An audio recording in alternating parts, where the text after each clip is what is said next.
நீங்க உங்களை காப்பாத்திக்கிட்டா போதும், உங்களுக்கு படம் வந்தா போதும் தானே நினைக்கிறீங்க. சிபிஐ வழக்குல நீங்க கைதாயிடக்கூடாதுன்னு தானே நினைக்கிறீங்க. உங்கள் சுயநலத்தை பாதுகாக்க வேண்டிய இடத்தில் மேடம் எல்லாருமே இன்னைக்கு எடப்பாடி முதலமைச்சர்னு சொல்றவங்க எல்லாருமே அவருடன் ஒத்து போகாத ஆட்கள். அவரை கடுமையாக விமர்சனம் செய்தவர் தானே.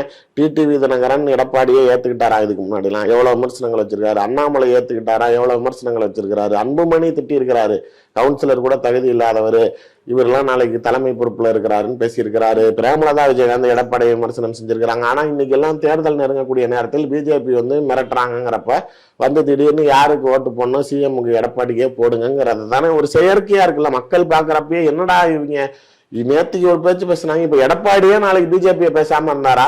26 31 36 கூட கூட்டணி இல்லைனாலும் 3வது நாளே மூஞ்சில கர்ச்சீப்பை போட்டு டெல்லியில போய் பிஜேபியோட சேர்ந்தாரு. இதெல்லாம் பாக்குறப்ப இப்ப நீங்களே சொல்லுங்க, ஒரு நடுநிலை வாக்காளரா நீங்க பாக்குறப்ப இதை நாளைக்கு நீங்க ரசிப்பீங்களா? இல்ல இவர்களை தலைவர்களா ஏத்துப்பீங்களா? இல்ல இவர்களுக்கு வாக்களிக்கணும்னு உங்கள் என்ன ஓட்டம் இருக்குமா? அப்படிங்கிறப்ப கண்டிப்பா இது ஒரு பெரிய கேள்விக்குறியா தானே இருக்குது.